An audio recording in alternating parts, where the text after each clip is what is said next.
Program 5 changes the structure of the workshop a bit, because the participants have agreed it would be helpful for me to present at the beginning of each of the next 3 sessions some group theorists that I have found helpful in thinking about how to address the hidden group in the classroom. This first one, I'm going to share material from Bennis and Shepard, who are a stages of group development theorists who develop a model of stages of group development. We start the session by simulating a typical Bennis and Shepard T-group experience, and then we discuss the impact of having a passive instructor and having a class group in which there is no other purpose other than examining the process. An adjunct instructor then presents an example of a student resistance to a particular assignment. We explore the issue of how to teach inexperienced students when the field assignment does not provide the experiences usually associated with a foundation placement. Please note, at one point in this session, the re-emergence of the vulnerability issue comes up indirectly, when the presenter, who's talking about the problems in her class, actually holds a pad up to her face, between her face and the camera. I missed that. Don't pick it up. But fortunately, we get back later to discuss this issue of vulnerability, which keeps emerging every time we talk about the importance of an instructor being willing to take a risk. We end the note with a participant we end the session with a participant who reports on the impact of her following the workshop's advice and discussing how her poor midterm evaluations with her class turned the corner for that class and made a major change, resulting in very positive evaluations. Let's start, because we only have an hour. I already sensed from the comments and some of the reactions that this is like, what is this, the fourth week of the term? Third? Fourth, yeah. Well, this is the time when both students and faculty start to feel a little overwhelmed, by the load that they're dealing with. So it's no surprise that there may be less people here this time than last time, but I think we should just go ahead. Let's do this. What I had hoped to do, based on your feedback, is to start this time with a little bit of a presentation and an experiential presentation, so that you can get an experience, and that's why I said it's going to be a funny one for people to walk in on, around one of the group theorists. I've been working, quite a bit with you, Bonnie, about what I call the hidden group in the classroom. And a lot of the things I've been sharing with you are really based on fundamental ideas that were developed many years ago by some of the top group theorists. I think I sent this to you as an outline. I haven't finished it. But if you need it again, just let me know. Send me an email. And so it occurred to me that maybe to advance our work to another level, it might be interesting for you to get some of the background of where some of these things come from. My own doctorate was in Ed Psych at Temple University, and I trained in a program for group methods in classroom teaching. And I went into it instead of a social work doctorate, because at that point you could not get a social work doctorate. That was a practice social work research doctorate. You either got a practice doctorate or a research doctorate, and research was not at that point, which tells you how old I am, looking at practice. But I was teaching at the University of Pennsylvania. Temple University had a wonderful program. And it was an opportunity for me to really immerse myself in group and issues around group and education. So I did. It was a terrific experience. Put Joanne down. I am sorry. That's okay. And it gave me a chance to read some of the people who I don't think people read today. I mean, they were foundation people. They laid the groundwork. You see that stuff now, but you don't see it with their names necessarily attached to it. And if you don't mind, Joanne, maybe you could just close that door, because I'm wired. So I guess you got it? You're wired. Yeah, I am. So the three that I like to use in class when we talk about groups are Bennis and Shepard.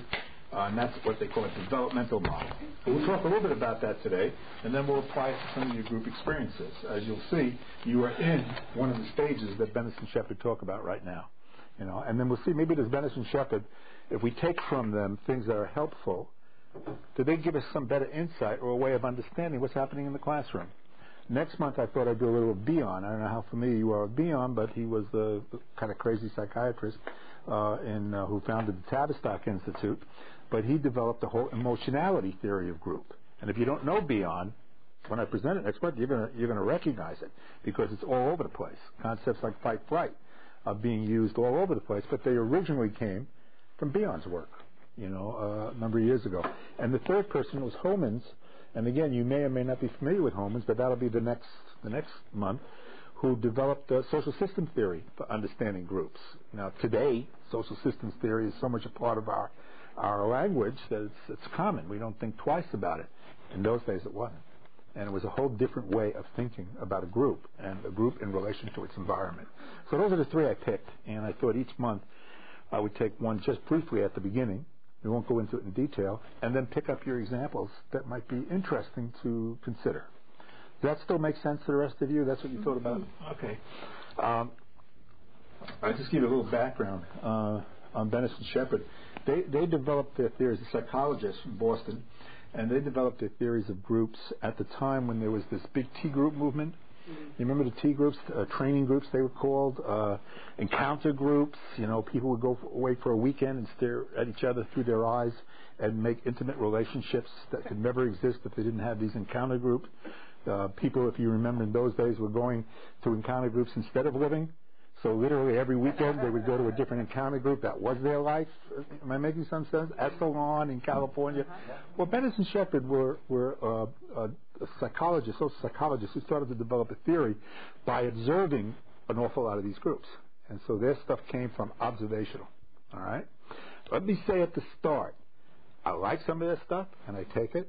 And I think some of the other stuff doesn't make any sense, and I don't take it. So that one of the tasks that we have is what do we take that's useful and what isn't. But rather than just presenting it, I thought I would give you 5 minutes, no more than that, of experience of what a Bennis and Shepard group would be like. So I'd like you all to role play a little bit right now, and we'll pretend. And here's what you're pretending. You are pretending you're an undergraduate student. You signed up for this course, given at 5 o'clock by this professor. The course was called Group Dynamics. You heard from some of your friends that it was an interesting and lively course, and there wasn't much in the way of an assignment, and it was easy to get a good grade. But you know nothing about the course. Everybody got that? You have a syllabus that says something about group dynamics. You don't know the professor. You don't know who he is. In this case, it's a he. You arrive 5 o'clock for your first class. All right? We've just settled in. The bell rang. This is the class. Undergraduate. Remember, get yourself into an undergraduate mode. All right? The doors close. Class begins.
I remember you're undergraduate students, so you have to act like it, and you didn't have text messaging. Oh.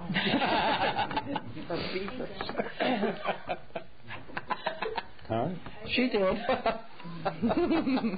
We're really dating ourselves.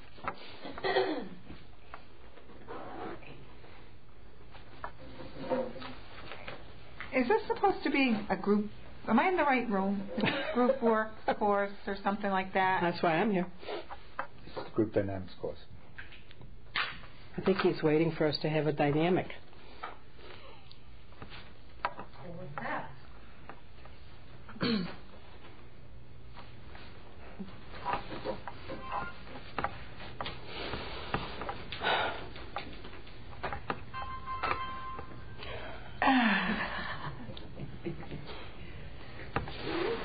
Aren't you supposed to teach? Because we paid good money for this class. I'm the instructor.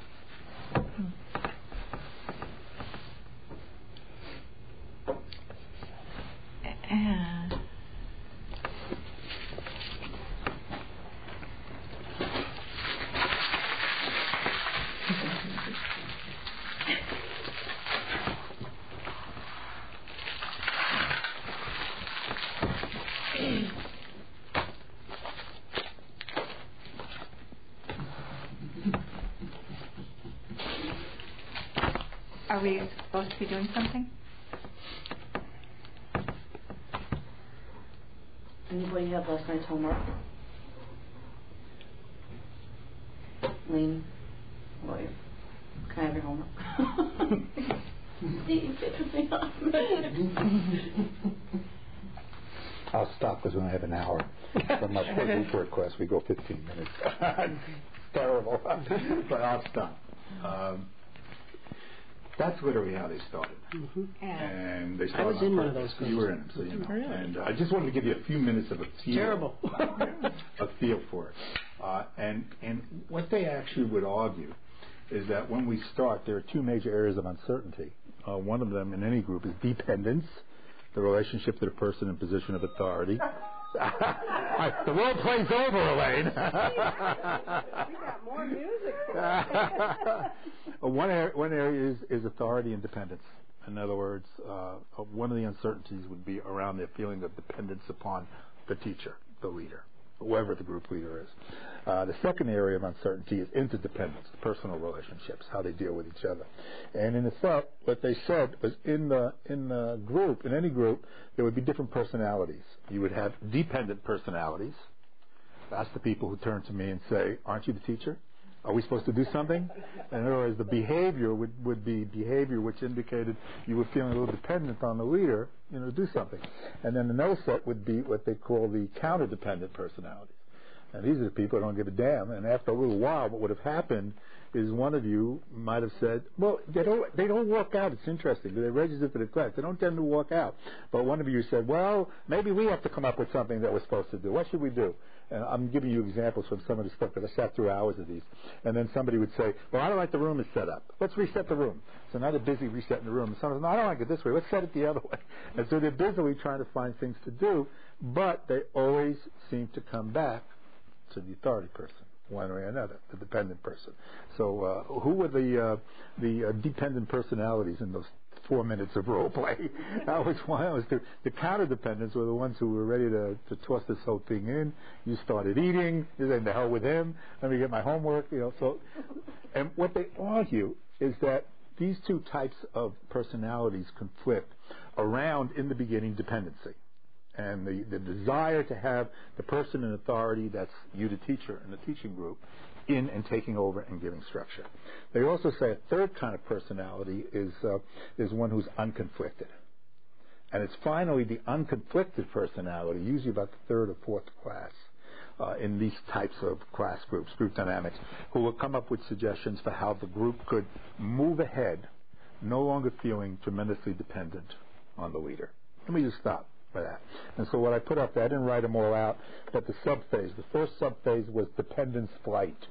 And that's all the effort that takes place in here in order to try to out of flight, out of anxiety, to get the leader or the teacher to get more actively involved.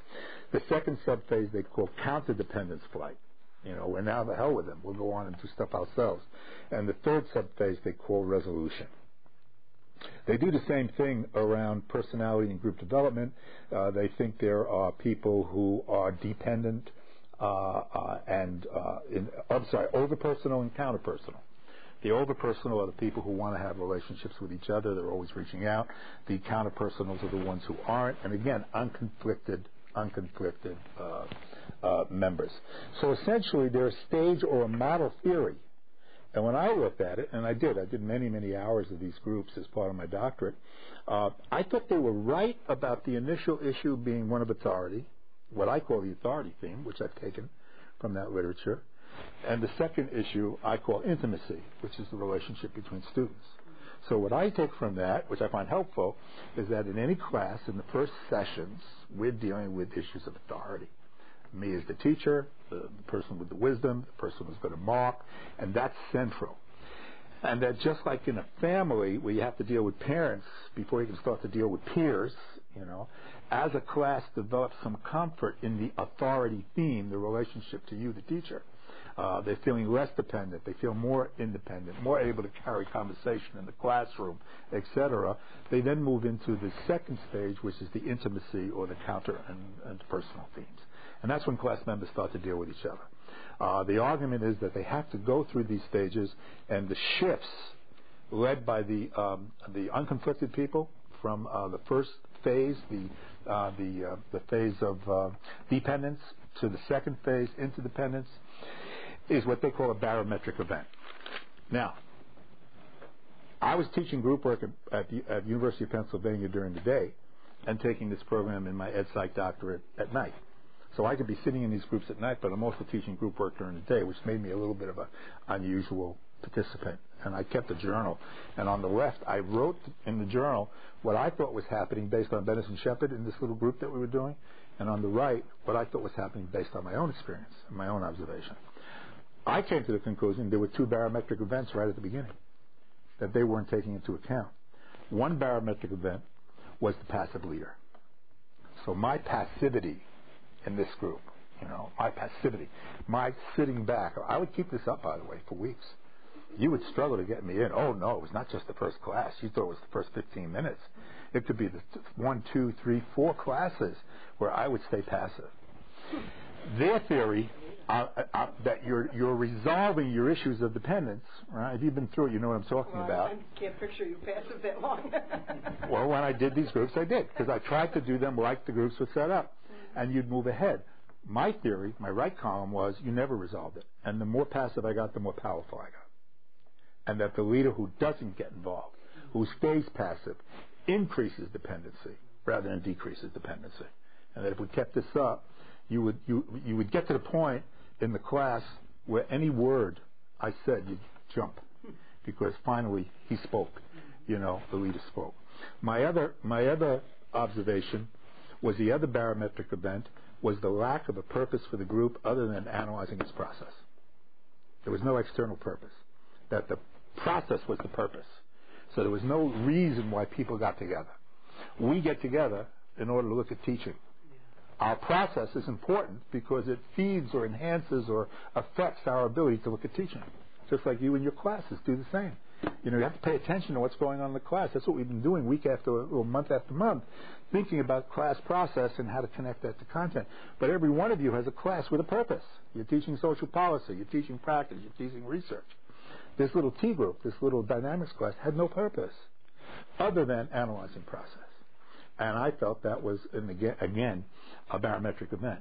And so a lot of the behavior that took place, even in the first 10 minutes or 5 minutes, I only gave you 5, but a lot of behavior that takes place in the beginning is really a result of lack of clarity of purpose, what we call contracting. We all know that's important now, and a passive leader. You may have been in settings where group therapists, quote, led groups that way. And they called them, what do they call them in different kinds of places? Counter groups, or or personality groups, and there's no purpose other than talking about process. Process groups. That's the phrase I was looking for. So I took from Bennis and Shepard the idea of stages of development. I think there are personal, interpersonal. I think there are dependent, and there are more lack of confliction or unconflicted members in my class. And you can see as the term goes on, these things evolve. So in the beginning, my first classes, I'm always aware that a lot of the attention comes to me as this person in authority. I have to work hard to create a culture where the members of the group can start to relate to each other. And then you see more interpersonal, or what I call the intimacy theme, relationship between members. So problems in the beginning, how do you grade?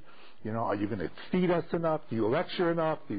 All these things are authority theme issues. What are the assignments? Can we come in late? Do you want a double spaced?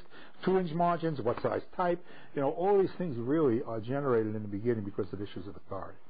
And they have to be dealt with, or at least acknowledged, Then they move on to issues of intimacy. And that's when you get to issues like the black students are on one side and the white students on the other side, and they're all angry because of something someone else said. Now the anger is in the intimacy thing, the relationship between students. So let me just stop for a minute. You just got a very quick...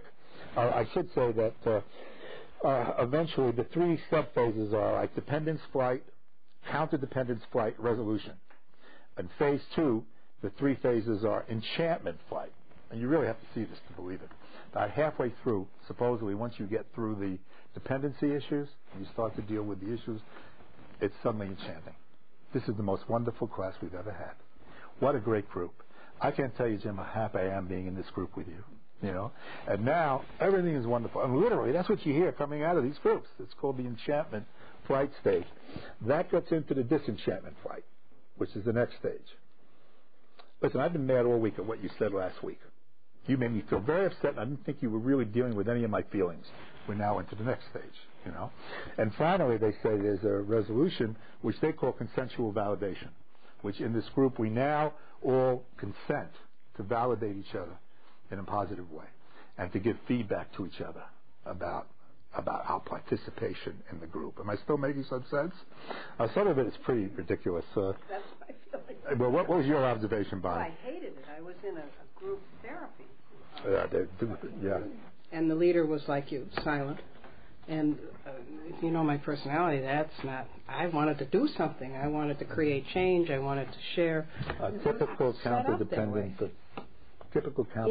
personality. Yeah. Right. Tries to overthrow the leader, right? Absolutely. Well, you know, at one point in one of these groups, all the people who taught there were NTL trainers, National Training Laboratory. That's where the heart of this stuff is. Mm-hmm. And I sat quietly because I wanted to observe without interfering too much, because I didn't want to be too much of an interference.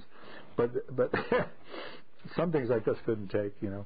When you have this consensual validation stage where everybody's going to give feedback, you know, and they have what they call the group nod. I call it the group nod. They don't call it the group nod, which is Bonnie would be giving feedback to Jim. Give him a little feedback about his behavior in the group, you know. So relaxed and easy going. Where are you guys? Come on. And there'd be kind of a reinforcement of the behavior by the group nod.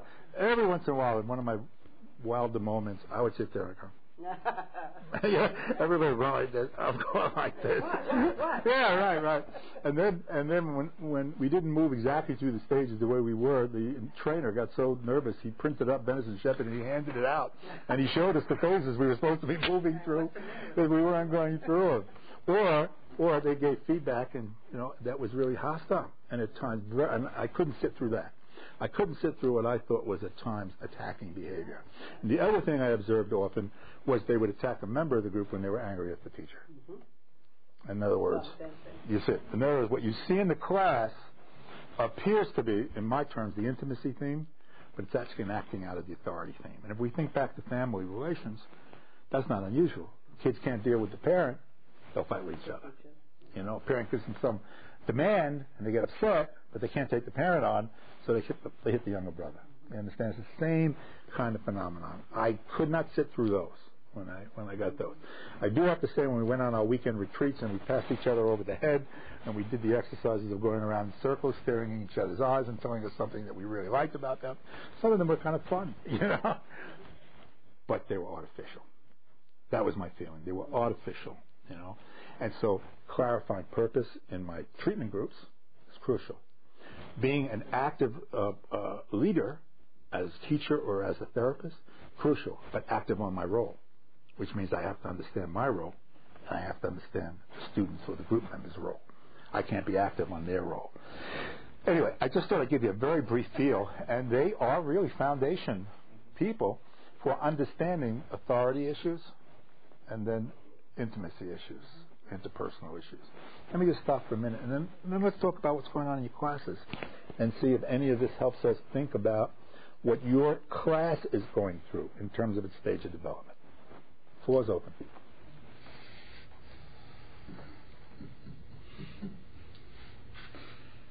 What are you shaking your head?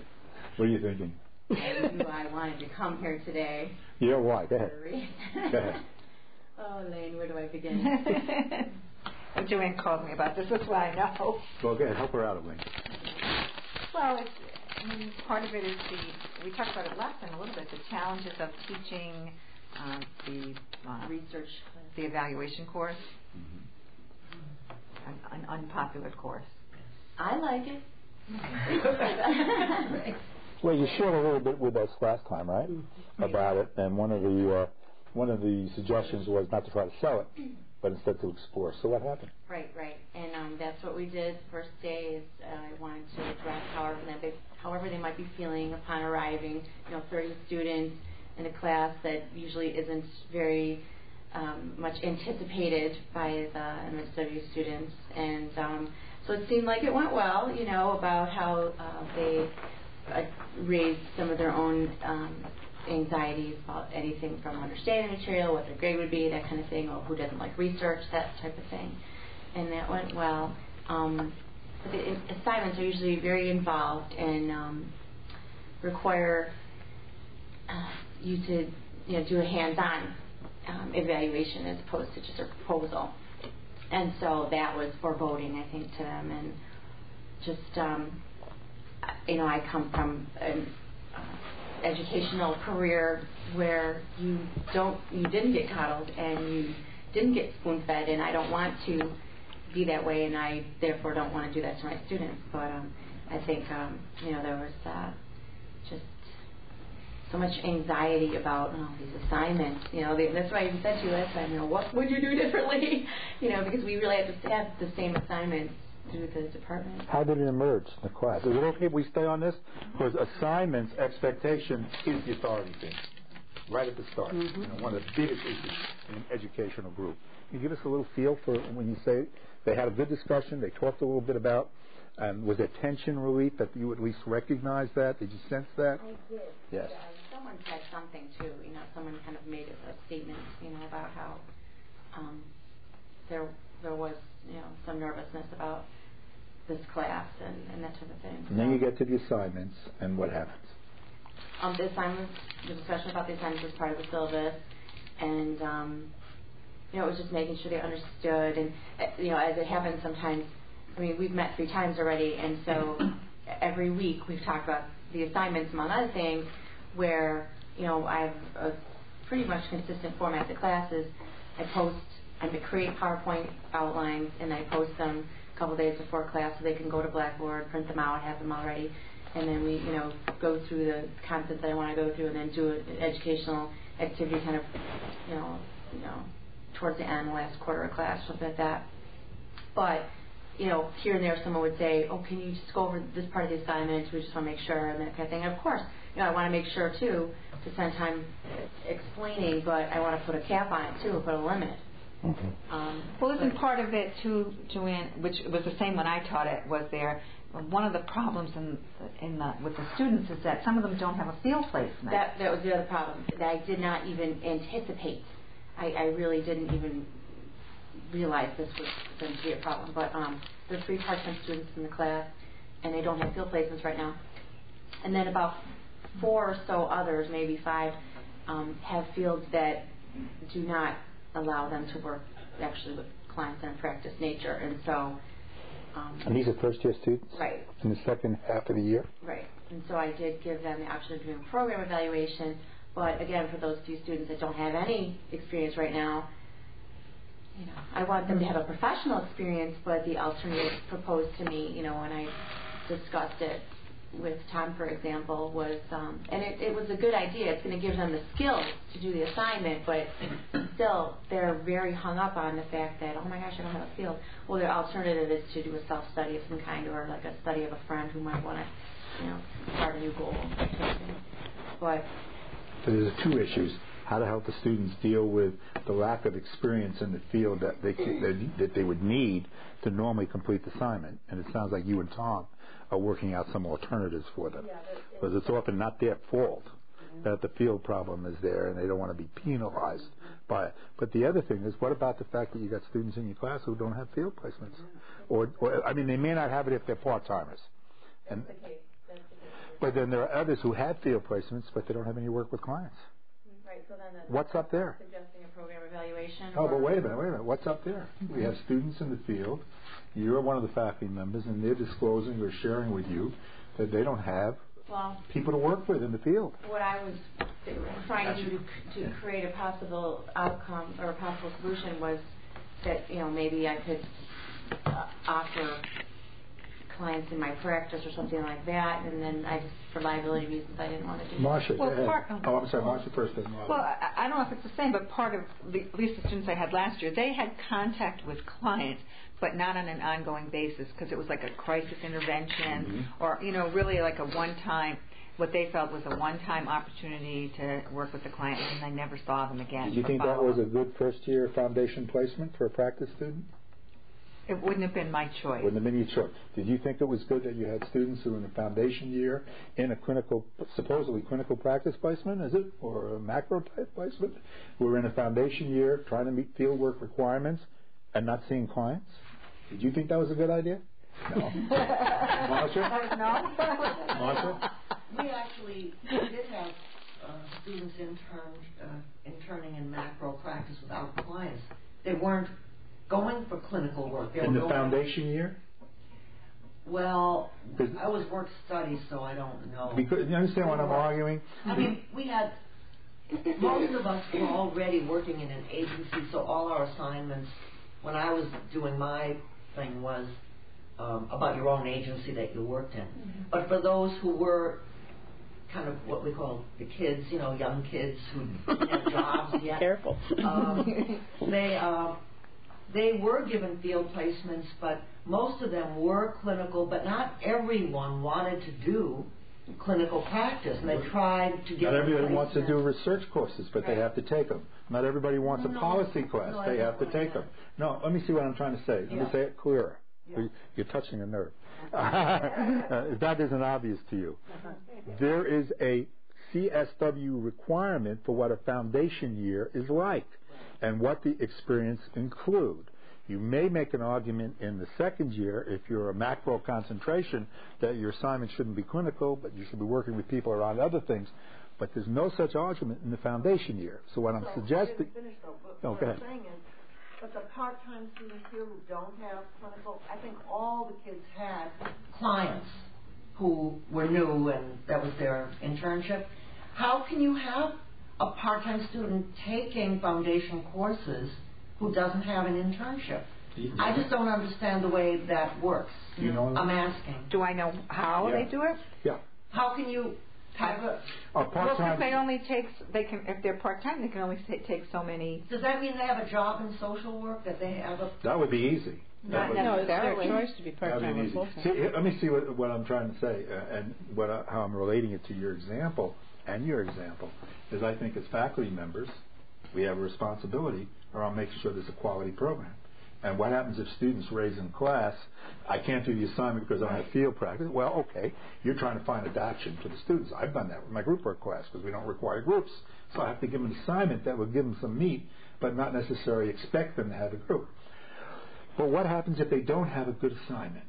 Then they're raising that with you in the class. Do you have some responsibility for helping them think through who they should be going to and talking about this so that their assignment does become a good assignment?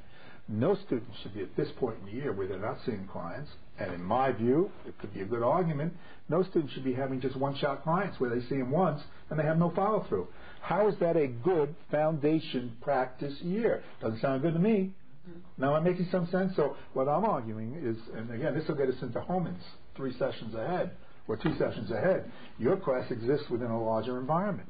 And what's going on in the larger environment, that social system of the school and the community and the agencies, is affecting the interaction within your class. Do you have a responsibility as a teacher, being at the edge there between your class and the larger school, to try to help your students negotiate the school? It's now an authority theme issue, but it's in relation to the school, not you. And do you have a responsibility for giving feedback to Tom or Kate or to somebody about problems that are, or to the fieldwork liaison, somebody that these students are not getting the foundation practice experience? In my view, yes.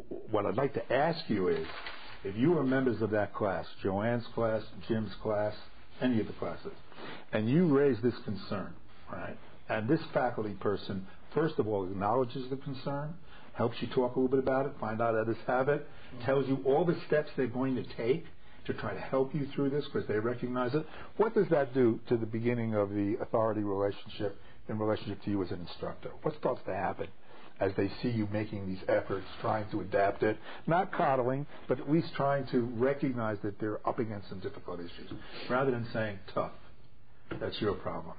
Understand? What does that do to the beginning of the relationship between the class students and you? Any hunch, Joanne? Even if you go back and say, I was thinking about what you guys were raising, about, not having assignments, and I'm going to try to do adaptations for you because I think it's not fair. You can't handle the assignment. I'm also going to raise this with my sequence, at one of the meetings. I'm going to talk about. It says something, doesn't it? And you say to them, and you know there are certain rights you have, and there's certain procedures you follow. Have you talked to your field liaison? What does it do as you not spend the whole class talking about their field work, which is the mistake, but spending some time helping them think through how they can improve their situation so that they're not in such a situation in relation to your class? Does that open up a more positive feeling about that instructor? I would guarantee you it does, because you display interest and concern. You're hearing them. You're recognizing the reality of it. You're still making them do an assignment, but maybe you're adapting it and giving them more support because it's going to be harder. I think that's a major issue in the first week. Students are looking to see who are you, what kind of person are you going to be, and are you going to be helpful? So this becomes an opportunity for you. I also think you need to feed it back. You've got Tom, for example. He's head of the sequence. He's very good. He's not a social worker. Does he? Would it be helpful for him to get feedback from people who teach in that area about the complexity of teaching this course when you don't have field placements, or when you do? I think it'd be very helpful. I did talk to him. A meeting of the people. He said he was planning on having a meeting. Because we did that prior in the research. Tom arranged a meeting for everybody before last semester. And that was very helpful because we went over the assignments and came up with suggestions for the whole group. Has to be done all the time. And a meeting quickly would really help. Am I hitting home at all? I always have that conversation about fieldwork when they start raising the concerns. I tell them what to do. I tell them I'll do what I can to raise the issues, but I make sure we don't spend week after week talking about field placements. That's not the right thing for us to use a class for. It's not what the class was invented for. I think the other thing we never mentioned on this subject thus far was the fact that out of 30 students, you can imagine different levels of preparation for class, and one student mentioned that we were going too slow, and another student mentioned she was like completely lost. So it's... Now, did you sense as the instructor that some students were doing the reading and some weren't? Oh, definitely. I asked a question that would definitely tell who was doing the reading. And you found that they were, some were, and some weren't. And what did you say? What did I say? I think I said something like, glad you knew that how that story turned out, or something. Because there was a scenario in the book about why research in prisons, went disastrous at one point, But so I made a comment, but it sounded like you made a flip comment, not a direct comment. Has anybody ever faced this issue directly in the class? Where you have a class where some students have read and some haven't, and they're busily taking notes because they didn't read the article, and they want to make sure they can write about it from your notes rather than having read it. Have any of you been in a situation like that, as Joanne's described? Have any of you, I'm looking at the clock, have any of you said it's not going to work this way in the class? You have to understand that you have to read and be prepared. And one of the problems we're running into is half of you have read, you're ready to move ahead, and half of you want to substitute the class for reading. That won't work here. I understand. If you're not doing the reading, if you're not prepared, you're going to have trouble passing this class. Now what message did you just get from me? Shaping. Am I clarifying my expectations? Am I starting to deal with the authority theme? Am I making it clear so later on they don't come back and you never told us? It's in the syllabus too. But we have to say it, is what I'm saying. This is all part of this first phase and sub-phase where we have to deal with the issue of authority. Here's what it really is. Question number 1, who are you and what kind of a teacher are you going to be? Question number 2, what's this subject all about? Am I going to be able to master it? Do I have any connection to it? Question number 3, who are these other students and what are they going to be like? That's how I now conceptualize the authority and the intimacy themes. You're at question number 1, and so a lot of your effort is going to have to be on that question. I want to, just as in my practice as a faculty member, I want to integrate support, but at the same time confrontation. I don't go as far as my mentor, Bill Schwartz, who came into a class, this is a classic story out of Columbia, who came into a class and started talking about a reading they had assigned, and it was clear no one in the class had read, And he looked at them all, and he said, closed his book. I'll see you next week. You better have read. I'm not wasting my time if you haven't read. He walked out. That was Bill Schwartz. I haven't gone that far, but I have made it clear. the people that I expect them to read. Bad idea. And they need to hear that. So Did you? Joanne, what's the matter? I did it. Good for you. Go by a message. So understand what the authority theme is all about at the beginning, just like with our clients. It's how do we integrate clear structure, expectations, clear purpose, and support. Yeah, If you didn't give me the support, for example, Joanne, if you didn't say to me, I know you're part-time students, I know many of you are working during the day, it's hard to find time for class, reading, assignments, family. That's the support part. But you're not going to get anything out of this program or this class unless you're able to do it. I would love to do that technique that you and Robin and Maybe Short you have need done. to. Because, but you know, like You're like you mentioned, you're a tenured full professor. Yeah. Oh, but what happened if we walked out of our class? But no, I don't Joanne, think that would be a problem. No, Joanne, you have some support in that class. Yeah. You got students in that class who say we're going too slow. Now, what you haven't done is say one of the reasons some of you feel it's too slow is that you're doing the reading. And one of the reasons some of you feel are lost is you're not doing the reading. We have a problem in this class that we have to discuss. Understand, now it's not just me, it's also the students. And you will have students who do the preparation and say, yeah, they would have prepared too. Why do I have to be held up? So they're not preparing. Here's what I guess I'm saying, Joanne, and I guess to everyone. You build up a fund of caring, understanding, acceptance that it's difficult. Social work is not hard, not easy. School, when you're a graduate student, but you build on that fund by making demands. Sounds like parenting. Yes, it is. It's putting together. Some of you are tired enough to be parents, so you know what I mean. It's a combination of support and confrontation. And it sounds to me like you're at the point of confrontation. Now, if I'm Joanne, I think I'd talk to Tom and say, Tom, I've been noticing this in the class, and I'm prepared to really make a demand on him. Get ready, you may hear something. Understand what I've just done? I've been smart enough to alert the person who I report to that and I'll tell you right now, Tom will say, go to it, Joanne. I will back you on it. Is this making sense? Can you see how the authority theme in Bennis and Shepard really do speak to what happens in the first weeks of the class? Until you get that resolved, you're not going to move to the next stage. Yeah, please. Just a comment. I think, because when I've experienced some of that before, besides walking out because I was frustrated and I felt incredibly unprofessional afterwards for weeks, but I think some of it, too, is, don't you think students sometimes, when they know that they can draw you off topic, yes. They'll keep drawing, until you set those expectations and you kind of draw the line, they'll keep pulling you there because it avoids them having to go through lecture and talk about research. That's exactly right. Mm-hmm. That's exactly right. Well, it's interesting that you should say that because I know last week we said, you had mentioned to give as many examples as possible of the research and how research is connected to the findings that are connected to our class, with a real use for research, purpose of research, and making the connection for the students as to finding some meaning in the class. So I did that, and I think, I was obviously citing a lot of foster care and attachment research, and I think some of the students were getting lost trying to understand the findings and making that the justification for research in general. So I think I just try to leave it up to them to come up with their own examples to make the connections, because some of them were, Or maybe a combination of both, some that I can share, some they can share.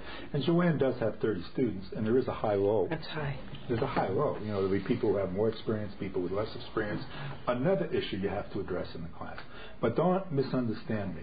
You don't spend the whole class addressing all the process issues, because then you're going to be like a team. You don't get to the material. And you don't get to the work. You have to get to the work. Because of time, and we do have to end on time, Elaine told me something when she came in, and I wanted her to share it with you. How many of you were here last year when Elaine made the presentation, the classic session? Did we get that on tape? Steve, that one? I don't remember last year. I don't think so. It was a classic where everybody was depressed. It was midterm. I picked up the depression. I said, what's going on? They had just gotten their midterm feedback. And that's another thing, by the way, I raised at the faculty meeting, that we need to get that back again. You should be getting midterm feedback. And it wasn't good. You want to tell them about it and then tell them what you just got? Sure. Course? This was the course, most people know, but that I took over from the very popular and high-powered faculty member that we all know and respect. And the students didn't know they were going to have me because she changed positions kind of quickly, and I went in with most of them not even knowing that she wasn't going to be there. And then at midterm, my evaluation was not the best.